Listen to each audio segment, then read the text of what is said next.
Hi. Recently I was asked to send some photographs of my shop layout for an upcoming article. And I thought since I spent some time cleaning up the shop, I would share it with people on Instagram because I often get questions about my shop. The house was built in 1925 and we happened to move in 78. And the thing I liked about the shop was that it had a detached single car garage with two big doors and a loft space. So I made it my shop, and at the beginning it just was a little electric heater and then a gas heater, and then finally I got some natural gas into the shop and I had a wall hung heater. Since then I've made a lot of improvements. It's now a two-car garage. And that came about because Sandy dropped a tree through my shop. And my son and I were looking at the damage. And I said to him, well, actually, I drew plans for expansion of the shop just 3 weeks ago. And he said, Dad, it's only been 34 years. And it's about time. So I think we're going to walk around and I'll show you the shop and some of my thoughts and what I really wanted in the shop. For most of my career, the shops I taught in, high school shops and university shops, have been large, obviously for large classes, which meant a lot of walking around. My personal shop, though, I wanted less walking around. And in most school shops, there was literally no windows. So I wanted plenty of light. So I have a really nice skylight here, and in the loft space I have a couple other skylights.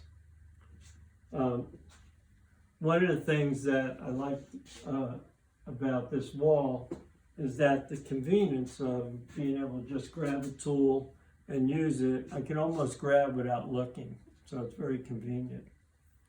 So if we walk around to this area, this is where my drafting equipment is for drawing and laying out pieces, and also quite a few clamps, because in this area I do a lot of gluing. But I have clamps throughout the whole shop. I have clamps at the end of this bench and at the end on that side. And as we walk around here, this is my old table saw, which I didn't get rid of because it's a small left tilt saw. And this is a 12-inch right tilt saw. So I can sometimes put this on a 45-degree angle, take cuts, and also be able to take straight cuts here. Dust collector. This is a 12-inch cast iron machine that can plane and joint. It's a dual machine.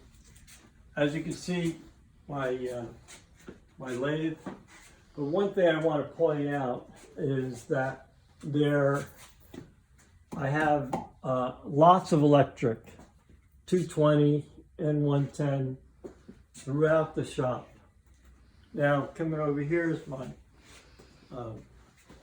bandsaw, and where my machines are, I always try to have tools that I may need for the machine there. So if I have to change the blade or do some adjustments, I have everything I need there.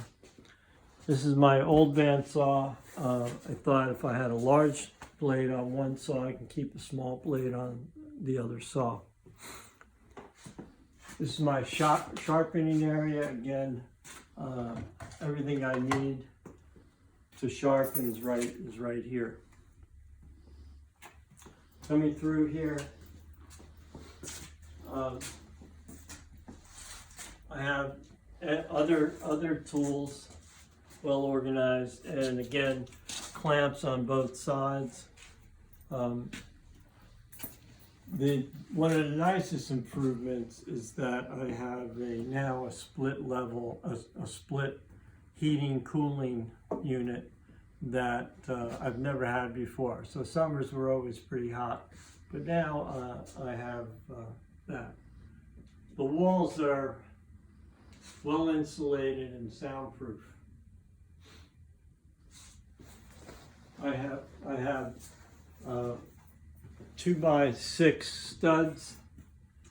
Then I have 5/8 sheetrock, and then sound dampening board and another 5/8 sheetrock, so that the walls are very thick. So that's my shop. Oh, I have I have pulled down seamless paper, and all the machines are on dollies. So I can move the machine out, pull down seamless paper, and take photographs of my work.